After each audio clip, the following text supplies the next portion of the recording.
तो next part है जी protozoan. Protozoans जो है एनिमल लाइफ प्रोटिस्ट कहलाते हैं, जिनको हम फर्दर 6 कैटेगरीज में डाइवर्सिटी की बेस पे क्लासिफाई करते हैं। First one is called as amoeba. Amoeba proteus इसकी कॉमन एग्जांपल है।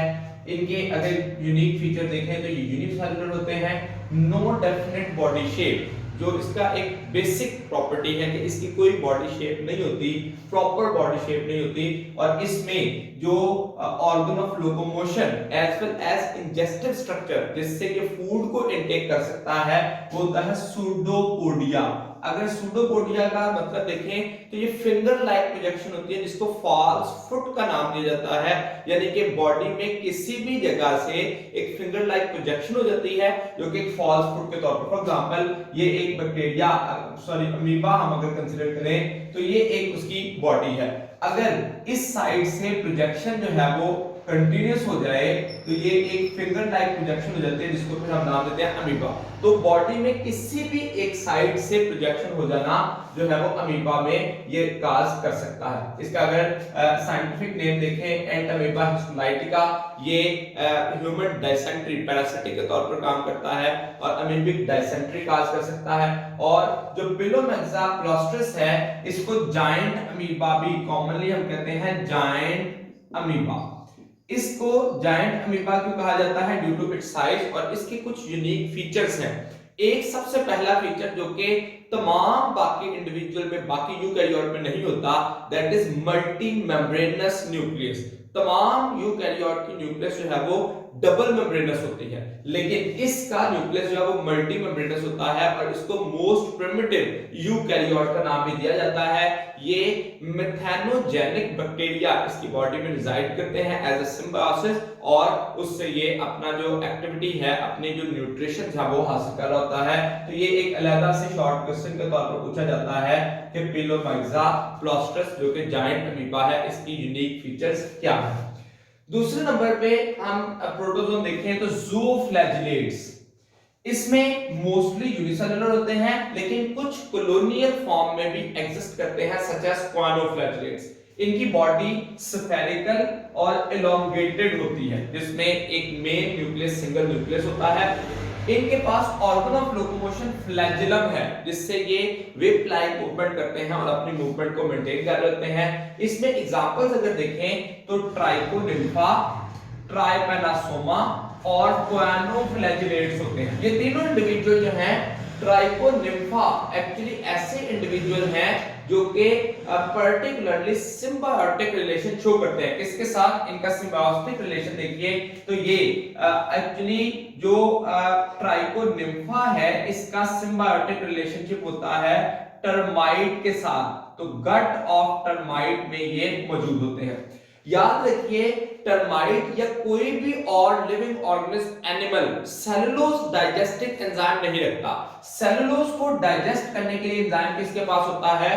प्रोटोजोन ट्राइकोनिम्फा के साथ। तो ये जो है वो सेलुलेज एंजाइम की मदद से जो टर्माइट है इसको प्रोवाइड क्या कर रहा होता है? That is responsible to provide the glucose, यानी कि जो वुड को डाइजेस्ट करने के लिए टर्माइट जो है वो ट्राइकोनिम्फा की मदद हासिल करते हैं और उसके बदले में टर्माइट इसको क्या करता है? स्पेस प्रोवाइड करता है और कुछ प्रोटीन प्रोवाइड करता है जो कि उसकी सर्वाइवल के लिए रिक्वायर्ड है। तो अल्टीमेटली दोनों एक दूसरे को बेनिफिट दे रहे हैं जिस वजह से इस प्रोसेस को क्या कहा जाता है?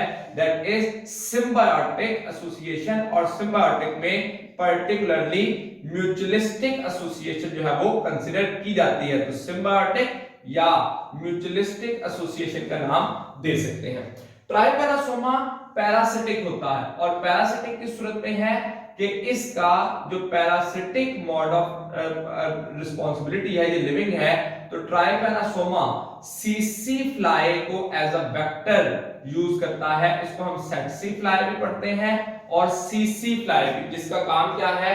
That is responsible to cause African sleeping sickness. African sleeping sickness, तो ये डिजीज जो है वो कॉज कर रहा होता है, दैट इज ट्राइपैनासोमा। और जो क्वानोफ्लैजिलेट्स हैं, दीज आर सेसाइल इनके पास फ्लैजिलम होता है, उसके बावजूद ये सेसाइल होते हैं। Why? Because they are attached to the stalk. और इनका जो मेन फीचर है, इनकी जो शेप है, अपीयरेंस है, these are like collar cells of sponges. और इसलिए हम कहते हैं कि अगर प्रोटोजोन, जिनको हम एनिमल लाइक प्रोटिस्ट कह रहे हैं, तो ये एनिमल्स के एंसेस्टर हैं। इन तमाम ग्रुप में से एनिमल का एंसेस्टर कौन होता है? तो दीज आर क्वानोफ्लैजिलेट्स। इनके लिए वर्ड इस्तेमाल किया जाता है, these are ancestors of animals. इन तमाम ग्रुप में से ये एंसेस्टर के तौर पर काम करता है। नेक्स्ट ग्रुप देखिए, तो दैट इज सिलिएट्स, जो कि फोर्थ ग्रुप है प्रोटोजोन में से। सिलिएट्स का जो फीचर्स हैं वो यूनिसेलुलर होते हैं। इनके आउटर जो कवरिंग होती है, प्रोटेक्टिव लेयर होती है, डेलिकेट, इसको नाम देता है पेलिकल। इसकी वजह से इनकी शेप स्पेसिफिक होती है। अब यहां पे देखिए, ये डेफिनेट शेप नहीं रखते थे, इनके पास डेफिनेट शेप आई, लेकिन चेंजेबल डेफिनेट शेप है। इसको हम कहते हैं चेंजेबल डेफिनेट शेप। यानी कि इनकी शेप का हरगिज ये मतलब नहीं है कि ये चेंज नहीं हो सकती, ये चेंज हो सकती है, लेकिन चेंजेबल डेफिनेट शेप होती है। और डेफिनेट शेप के लिए पेलिकल का स्ट्रक्चर जो है इनमें इंपॉर्टेंट है। इनमें जो ऑर्गन ऑफ लोकोमोशन या स्ट्रक्चर ऑफ लोकोमोशन है वो सिलिया है। Numerous cilia are present at the surface of the body. जैसे इसकी एग्जांपल देखिए, पैरामीशियम, उसकी बॉडी के ऊपर जो है वो मैनी सिलिया होते हैं। और इसी में कुछ ऐसे इंडिविजुअल भी हैं जो कि सेसाइल होते हैं, जिनके पास सिलिया नहीं होते, लाइक स्टेंटर। तो दो इंडिविजुअल जो हैं, स्टेंटर की एग्जांपल हमें अक्सर एमसीक्यू में पूछी जाती है कि सेसाइल स्टिलिएट कौन सा होता है। इनमें वाटर रेगुलेशन का प्रोसेस जो है वो एक यूनिक फीचर है, जो कि बायकॉन्ट्रैक्टाइल वैक्यूल फॉर्मेशन है। और पैरामीशियम जो है वो बायन्यूक्लिएटेड होते हैं। नॉर्मली यूकैरियोट यूनिन्यूक्लिएटेड होते हैं, लेकिन पैरामीशियम में कहा जाता है कि दो न्यूक्लियस होते हैं, और उन दोनों न्यूक्लियस में एक को हम नाम देते हैं मैक्रोन्यूक्लियस, मैक्रोन्यूक्लियस, और दूसरा कहलाता है माइक्रो न्यूक्लियस। अब इन दोनों में डिफरेंस क्या है? मैक्रोन्यूक्लियस जो है वो पॉलीप्लॉइड होता है, पॉलीप्लॉइड, और इसका काम क्या है? ग्रोथ एंड मेटाबॉलिज्म को मेंटेन करना। जबकि माइक्रोन्यूक्लियस जो है ये डाइप्लॉइड होता है, जिसका काम क्या है? जो रिप्रोडक्शन की एक्टिविटीज हैं उनको परफॉर्म करना। और जो प्रिमिटिव फॉर्म ऑफ सेक्सुअल, इसमें दोनों किस्म की रिप्रोडक्शन होती है, एसेक्सुअल रिप्रोडक्शन भी है और सेक्सुअल रिप्रोडक्शन भी है। जैसे जो बाइनरी फिशन का प्रोसेस जो है वो एसेक्सुअल रिप्रोडक्शन कंसीडर किया जाता है, जबकि सेक्सुअल में primitive form of sexual reproduction होती है, primitive form of sexual reproduction. और उसमें प्रिमिटिव फॉर्म में कौन सी फॉर्म एक्चुअली कंसीडर की जाती है? That is called as conjugation, जिसमें transfer of the genetic material from one side to another है। That is about the ciliates. Next देखिए, फोरामिनिफरंस और एक्टिनोपोड्स। ये भी अगर इसका हम एक फीचर देखें तो ये यूनिसेलुलर होते हैं। इसमें टेस्ट जो है वो बनता है आउटर हार्ड कवरिंग। अब outer delicate covering around the ciliates बने तो पेलिकल, और outer hard covering around the foraminiferans बने तो वो क्या कहलाती है? That is called as a test. तो दोनों में डिफरेंस आ सकता है, हमें पेलिकल और टेस्ट में डिफरेंशिएट करें। ये सरफेस जो है टेस्ट की पोरस होती है। मिसाल के तौर पर यहां पे मैं एक ऑर्गेनिज्म जो शो करता हूं, इस ऑर्गेनिज्म के आउटर साइड पर क्या थी? कवरिंग मौजूद थी in the form of pellicle. अब इस पेलिकल के अंदर डिफरेंट प्लेसेस पर जो एक पोरस हो जाती है ये, और इस पोरस होने की वजह से इसमें से साइटोप्लाज्मिक प्रोजेक्शंस आउटसाइड पर बन जाती हैं। तो यूं साइटोप्लाज्मिक प्रोजेक्शंस बन सकती हैं इन केस ऑफ एक्टिनोपोड्स और खास तौर पर रेडियोलेरियम्स में। तो ये ऑर्गेनिज्म की जो प्रोजेक्शंस है साइटोप्लाज्मिक प्रोजेक्शंस बन सकती हैं। तो इनको हम नाम देते हैं साइटोप्लाज्मिक प्रोजेक्शंस। तो ये स्ट्रक्चर जो है वो इनका एक यूनिक फीचर है। अच्छा, इनका जो शेल है, फोरामिनिफरंस का शेल कैल्शियम का बना होता है, जिसको हम फिर कैल्केरियस कहते हैं, और एक्टिनोपोड का सिलिका से बना होता है, जिसको हम सिलिशियस का नाम देते हैं। इस कैल्शियम के बनने की वजह से जो फोरामिनिफरंस डेड हो जाते हैं, उनके जो शेल हैं वो बॉटम में मड ऑफ द सी और ओशन में जमा होना शुरू होते हैं, they are responsible for chalk formation, और एज सच ये लाइमस्टोन रिजर्व के तौर पर, ये डिपॉजिट के तौर पर भी काम करते हैं। तो फॉर मेरिफरंस की ये एक यूनिक प्रॉपर्टी बताई गई। एक्टिनोपोड्स के जो नीचे डायग्राम्स बनी है उसमें आप देखें तो स्ट्रक्चर बनाया गया और उसकी एग्जांपल दी गई है रेडियोलेडियंस। ये भी एमसीक्यू में पूछी जा सकती है कि एक्टिनोपोड की एग्जांपल क्या है। और लास्ट पे एपिकम्प्लेक्सन देखिए, तो एपिकम्प्लेक्सन्स आर एक्चुअली पैरासिटिक प्रोटोजोन्स, ऐसे इंडिविजुअल हैं जो कि पैरासाइट के तौर पर काम, ट्रूली जो या मोस्टली पैरासाइट होते हैं, और इसमें कोई स्ट्रक्चर ऑफ लोकोमोशन नहीं बनता, यानी कि सीलिया और फ्लैजेला नहीं है, बल्कि अपनी बॉडी की लैशिंग या फ्लेक्सिंग मूवमेंट के जरिए ये अपने आप को मूव कर रहे होते हैं। और इसमें जो सबसे इंपॉर्टेंट एग्जांपल है वो हमारे पास क्या है, प्लाज्मोडियम, जो कि क्या काज करता है, ह्यूमन के केस में मलेरिया काज करता है। मलेरिया लफ्ज जो है वो बैड एयर से ड्राइव किया गया था, क्योंकि जिस वक्त मलेरिया की डिजीज पहली दफा ऑब्जर्व की गई तो ये समझा गया शायद जो लोग अपने इर्द गिर्द सफाई का ख्याल नहीं रखते, आबो हवा गंदी होती है, उनमें मलेरिया हो जाता है। और बाद में ये कंफर्म हुआ नहीं, ये एक पैरासिटिक या प्रोटोजोन रिलेटेड डिजीज है जो कि प्लाज्मोडियम की वजह से होती है। पहले मैं इसका लाइफ साइकिल जो है वो डिसाइड कर लूं कि जो एनोफ्लीज मॉस्किटो है, फीमेल एनोफ्लीज, इससे ये डिजीज काज होती है। अब यहाँ पे दो तीन बड़े ही बेसिक क्वेश्चन होते हैं जो हर साल स्टूडेंट्स पूछते हैं, मैं उन क्वेश्चंस को बोलता हूं और उनका आंसर भी करने की कोशिश करता हूं। सबसे पहले तो कहा जाता है कि एनोफ्लीज अगर ये डिजीज काज करता है तो एनोफ्लीज को मलेरिया क्यों नहीं होता, याद रखिए इसका भी आंसर हम करेंगे।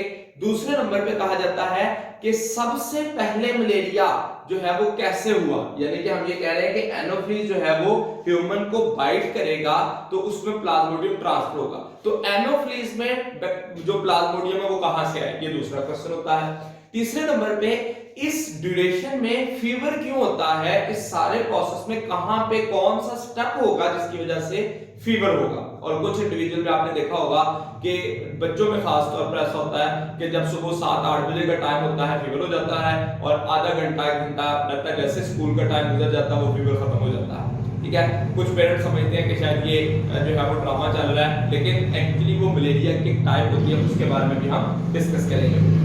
अच्छा, अब ये जिस वक्त हम कहते हैं कि इसका जो लाइफ साइकिल है उसमें सबसे पहले एनोफ्लीज मॉस्किटो जो है वो फीमेल मॉस्किटो बाइट करती है, और ह्यूमन के केस में ये ह्यूमन की ब्लड के अंदर स्पोरोजॉइड को इंजेक्ट करती है। अब याद रखिए कि जो स्पोरोजॉइड फॉर्म है ये इन्फेक्टेड स्टेज है एपिकम्प्लेक्सन्स की। एपिकम्प्लेक्सन्स की जो प्लाज्मोडियम है वो एक से ज्यादा फॉर्म रखते हैं। कुछ फॉर्म्स ऐसी होती हैं जो कि नॉन इन्फेक्टेड है। मिसाल के तौर पर आप देखिए तो अगर एक इंडिविजुअल जो है, आपको याद होगा जिस वक्त मलेरिया में स्टार्ट में एक्सपेरिमेंट्स हो रहे थे तो कुछ इंडिविजुअल्स को जो गंदा पानी है रजाकाराना तौर पर पिला दिया गया था और देखा उनमें मलेरिया नहीं हुआ। अब वो जो गंदा पानी पिलाया गया था उसका कॉन्सेप्ट क्या था, कॉन्सेप्ट ये था कि ये सोचा जा रहा था कि इसके अंदर वो मलेरिया काजिंग एजेंट होगा जो बॉडी में आएगा तो उससे डिजीज हो जाएगी। हालांकि वहां पे प्लाज्मोडियम मौजूद था उस पानी में, लेकिन उसके बावजूद डिजीज नहीं हुई। क्यों नहीं हुई? दो वजूहात थी। एक तो ब्लड में इंजेक्ट नहीं किया गया था, उसको पिलाया गया था, उसके स्टमक के अंदर गया, उस प्लाज्मोडियम को डाइजेस्ट कर दिया गया, डिग्रेड कर दिया गया। दूसरी वजह क्या थी कि वो जो स्टेज बॉडी में एंटर हुई थी वो स्पोरोजॉइट नहीं थी। स्पोरोजॉइट बनने के लिए एनोफ्लीज की गट के अंदर प्लाज्मोडियम के गैमीट्स को आना जरूरी है। तो इसका मतलब ये हुआ कि स्पोरोजॉइट फॉर्मेशन कहां पे होती है? In the gut of the Anopheles. तो पहली बात तो ये हो गई।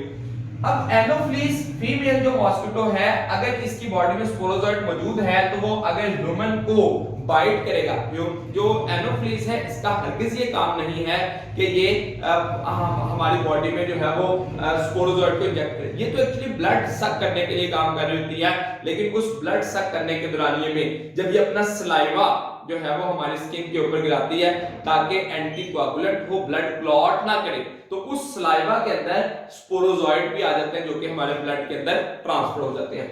अब जैसे ही ब्लड में आएंगे तो ब्लड से इनको भेजा जाता है टुवर्ड्स द लिवर।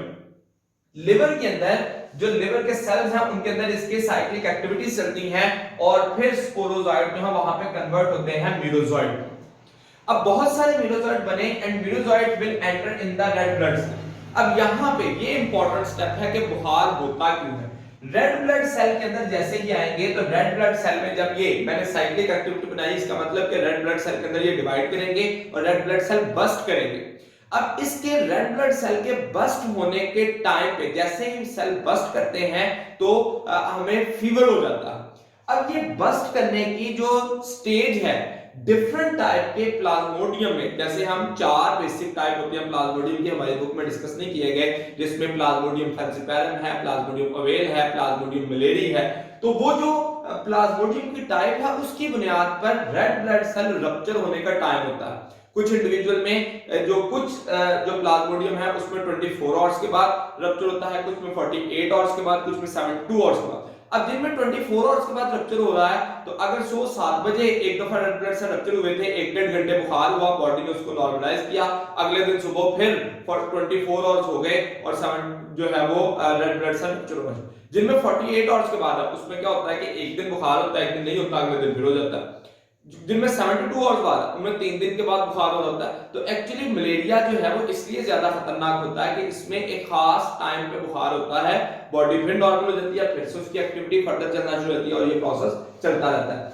अब रेड ब्लड सेल में से कुछ जो मीनोजोइट हैं वो गमीटोसाइट में कन्वर्ट हो जाते हैं, मतलब एग और स्पर्म में, और ब्लड के अंदर आ जाते हैं और फिर वहां से जब मॉस्किटो ब्लड सक करता है या करती है, क्योंकि फीमेल एनोफिलीज करती है, मेल एनोफिलीज ब्लड सक नहीं करता, तो मॉस्किटो जो है उसकी बॉडी में जैसे आएगा, now that gametocyte will be converted into zygote and sporozoite formation हो जाएगी in the gut of the mosquito. अब यहाँ पे जो मैंने पहले सवाल किए, सबसे पहले के एनोफिलीज को या फीमेल मॉस्किटो को फीवर क्यों नहीं होता, तो ये बात समझ आ गई, फीवर जो है रेड ब्लड सेल्स की डिस्ट्रक्शन की वजह से होना चाहिए। तो इसमें तो वो उसमें आया नहीं था, इसमें तो गट में है, ब्लड के अंदर तो आए नहीं, रेड ब्लड सेल को रप्चर ही नहीं करेगा, रेड ब्लड सेल्स ही नहीं है, तो इसलिए ये स्ट्रक्चर जो है वो एनोफिलीज में फीवर काज नहीं करेगा। दूसरा क्वेश्चन था कि जो स्पोरोजोइट है ये पहली दफा कैसे आया, तो एक्चुअली याद रखिए पैरासाइटोलॉजी में हम एक ट्रायंगल पढ़ते हैं और वो ट्रायंगल क्या है, उसमें vector, host and third one is the parasite. इन तीनों का जब तक ट्रायंगल नहीं बनेगा ये इंडिविजुअल जो है वो डिजीज काज करने की कैपेसिटी में नहीं आ सकते। मिसाल के तौर पर पैरासाइट मौजूद है, वेक्टर है, होस्ट नहीं है। जैसे मॉस्किटो और जो प्लाज्मोडियम है दोनों हो, ह्यूमन ना हो, डिजीज काज नहीं होगी। अगर वेक्टर ना हो, होस्ट और पैरासाइट दोनों हो, डिजीज काज नहीं होगी। तो तीनों इंडिविजुअल का एक जगह पे होना जरूरी है। मिसाल के तौर पर पाकिस्तान में डेंगू जो है वो 2011 में आउटब्रेक हुआ, क्यों? क्योंकि पाकिस्तान में जो मॉस्किटो था एडिस एजिप्टाई मौजूद था, वेक्टर था, ह्यूमन होस्ट मौजूद था, लेकिन तीसरा इंडिविजुअल जो कि पैरासाइट था, जो कि क्या था, वायरस था, डेंगू वायरस था, वो यहाँ पे नहीं था और उस वजह से ये ट्रांसफर नहीं हो सका। या हम दूसरी कॉन्सेप्ट कंसीडर करते हैं कि पैरासाइट और होस्ट दोनों थे लेकिन वेक्टर नहीं था, एडिस एजिप्टाई नहीं था। श्रीलंका से हमने कुछ टायर मंगवाए, ये असम्पशन है कि वहां से टायर मंगवाए, उसके टायर के अंदर लार्वा में वो पैरासाइट मौजूद, जो वेक्टर है मौजूद था। जैसे ही यहाँ पे आया अब तीनों का ट्रायंगल पूरा हो गया और वो इंडिविजुअल डिजीज काज करना शुरू हो गया। तो अब ये बात आपको समझ आ गई कि जो एनोफिलीज, प्लाज्मोडियम और ह्यूमन तीनों जब एक जगह पे इकट्ठे हो जाएंगे, सेम हैबिटेट पे आ जाएंगे, तो डिजीज जो है वो स्टार्ट हो जाएगी। तो यहाँ पे वो तीनों क्वेश्चन जो है वो क्लियर हो गए। एनोफिलिस फीमेल मॉस्किटो जो है वो ब्लड सक करती है, मेल ब्लड सक नहीं करता, तो मेल जो है वो अपनी फूड कैसे हासिल करता है, तो मेल की फूड जो है वो नेक्टर ऑफ द फ्लावर होती है। ये एक एडिशनल इंफॉर्मेशन है जो कि हमारे दिमाग में अक्सर ये क्वेश्चन आता है कि एनोफिलिस फीमेल तो ब्लड सक करके अपनी फूड हासिल कर लेती है, तो मेल के लिए नेक्टर ऑफ द फ्लावर जो है वो कंसीडर किया जाता है। That was about the protozoan या एनिमल लाइक प्रोटिस्ट।